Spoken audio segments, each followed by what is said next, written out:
Incredibly, it's been almost 6 months since Sony outed the PS4 Pro. Project Scorpio was little more than a teaser then, a tastefully positioned board shot, which allowed the intrepid eyes over at Digital Foundry to work out how much memory Scorpio had on board way before this month's announcement. The PS4 and Xbox One continue to deliver ever shinier visuals in titles like Horizon Zero Dawn and Gears of War 4, making a good pass at, but not quite surmounting, the uncanny valley. PC hardware has, of course, gotten significantly more powerful, but Steam usage data indicates that the vast majority of PC gamers continue to game on humble, mid-range to entry-level systems. Sure, the GTX 1080 Ti offers close to 8 times more raw graphics horsepower than the consoles, but what kind of sales figures are we talking about here? There are over 50 million PS4 consoles out in the wild. Realistically, parts of the 1080 Ti or even popular enthusiast cards like the 1070 are unlikely to ship more than a few 100,000 units over their lifetime. 4K TV sales are certainly picking up, but we're still at the point where Full HD was circa 2009. It's entering the mainstream, but plenty of people, the majority of the market actually, are quite happy with what they already have. There definitely is an addressable market for a 4K console, but it's nowhere near the size of the audience that Sony and Microsoft are selling regular PS4s and Xbox Ones to. To put that into perspective, an NPD market research report indicates that at least as of December, Sony was selling 7 times as many PS4s as it was PS4 Pros. In spite of all this, Microsoft and Sony both appear perfectly happy to throw millions of R&D dollars at 4K consoles. 4K is not a gimmick like 3D TV. It's a new resolution benchmark that's being adopted everywhere from cinema to TVs, to phones where it most certainly is a gimmick. Assuming that television is not completely replaced by augmented reality glasses, 4K and eventually 8K TV sets will dominate in the next decade or so. We're just a bit early to the party. Just how early will determine the success or failure of both the PS4 Pro and the Xbox Scorpio. Setting the "are these things even relevant" question aside, let's just assume they are, which console is better able to provide a good 4K gaming experience? The PS4 Pro has had the advantage of getting to the market early, and it's going to continue to enjoy that advantage right up until Q3, Q4 of this year, when Scorpio finally becomes available to the public. Momentum counts for a lot, sometimes even more than superior hardware specs. You just have to look back at how the 6th generation panned out to see that. The PS2, a much weaker console than the original Xbox, had the advantage of being available for almost 2 years before Microsoft's debut black box. That time and wide third-party support enabled the PS2 to power past the Xbox in terms of sales. With the Pro and Scorpio, things aren't quite as clear. For starters, the Pro is still very much in the shadow of the PS4, both in terms of sales figures and product positioning. It's complementary to the PS4. Apart from being able to run games at slightly higher resolutions, it doesn't have a USP that really caused sales momentum to pick up. There are no Pro exclusives, there are no new interaction paradigms, heck, there isn't even a night and day difference in visual quality between a Pro patched game and the PS4 original. Scorpio, on the other hand, has the potential to be something much more. Speaking to Digital Foundry, Xbox engineers indicated that enhancing the 1080p experience on Scorpio was as much a part of the package as 4K. From a marketing point of view, what we've heard of Scorpio is of a console that's meaningfully differentiated from the Xbox One, while still remaining within the Xbox family. If the Scorpio offers a sufficiently differentiated experience, the PS4 Pro's prior market availability might not matter as much. How differentiated are the two? The PS4 Pro, as we've come to see, isn't exactly powerful enough to provide a native 4K gaming experience. Frame reconstruction techniques aside, it'd be a stretch to call it anything more than a 1440p capable box. The RX 480, the Polaris equivalent of the PS4 Pro's GPU in the desktop space, is positioned as a quality option for 1080p, and this, bear in mind, is a part that's running at significantly higher clock speeds than the Pro's GPU. GPU constraints introduce an upper limit to what the PS4 Pro can accomplish at 4K. Furthermore, the Pro still ships with 8GB of shared RAM/VRAM, not counting the extra 1GB of DDR3.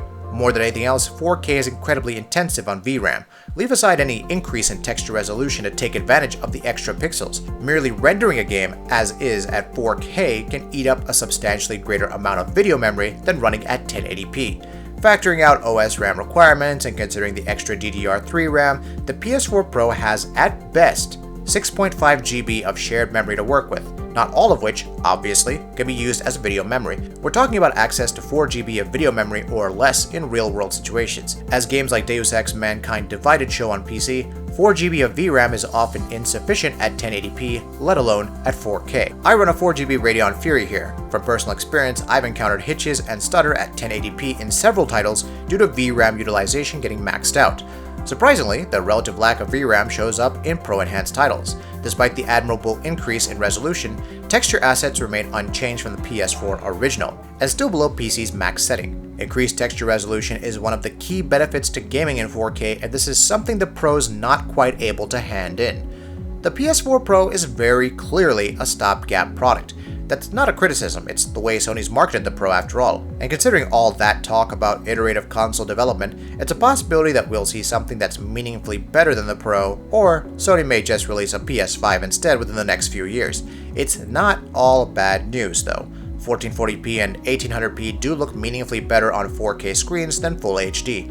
Moreover, while it's definitely not the real thing, checkerboard rendering can produce some fantastic results on 4K sets, especially in tandem with HDR. While it isn't a true 4K gaming console in any meaningful sense, the Pro offers a great experience on 4K monitors, and no, that's not the same thing. Going by Pro's recently outed specs, however, it almost feels like Microsoft has taken the Pro as a baseline and built Scorpio's capacities almost perfectly in line with the things the Pro can't do. Let's talk about raw graphics throughput here. Microsoft's using a fully custom GPU that has no clear parallels in the PC space. The Scorpio's 40CU graphics processor incorporates features from both the Polaris and Vega architectures, and the significantly higher clock speed, with the GPU clocked at 1172 MHz, means that Scorpio well and truly delivers as far as the much touted 6 teraflop compute figure is concerned. What does 6 teraflops of graphics horsepower mean? Factoring in API optimizations and efficiency gains from using a newer architecture, we're looking at a GPU that's just a bit faster than the R9 390X. If you're looking at 4K 30fps experiences, that is a great place to start. While it's obviously been superseded by the Fury line, AMD once actually promoted the 390 390X as entry-level 4K cards. How valid is that claim? Reasonably so. One of the difficulties in comparing PC parts with consoles is that PC games tend to be benchmarked at max settings. In comparison, the console versions of AAA titles like The Witcher 3 often feature elements such as draw distance that are equivalent to PC's low/medium setting. With console-level visual settings, the 390X is often able to make a good fist at 4K gaming at 30fps. Considering that the Scorpio still features a rather unimpressive Jaguar-derived CPU, albeit at slightly higher clocks with the custom CPU at 2.3 GHz, CPU constraints will limit most games to 4K even if there's graphics horsepower to spare. A much welcome Scorpio upgrade is the increase in shared system VRAM to 12 GB. Moreover, unlike with the Xbox One, we're looking at GDDR5 here, offering no less than 326 GB per second of memory bandwidth. Bandwidth scales with resolution. Moreover, as we'd covered earlier, higher resolutions and crucially, higher resolution assets need additional VRAM. To make the most of 4K output, you need textures of a sufficiently high resolution to preserve high-frequency details like folds of skin specks of dust and the other incidentals that together contribute to pushing game visuals out of the uncanny valley.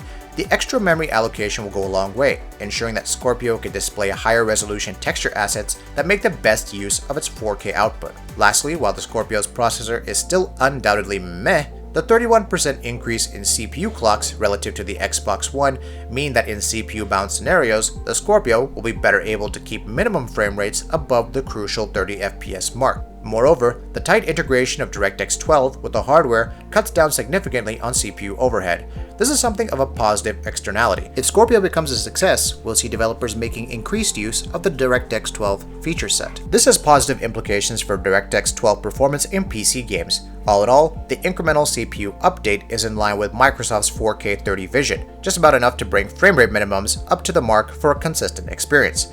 While the Scorpio is still months out from release, the details we've received so far are highly encouraging. The Scorpio looks to be a meaningfully better alternative to the PS4 Pro for legit native 4K gaming. Let's see what the near future holds when it arrives. That'll be it for this video. If you like what we're doing, please go ahead and subscribe, and we'll see you next time.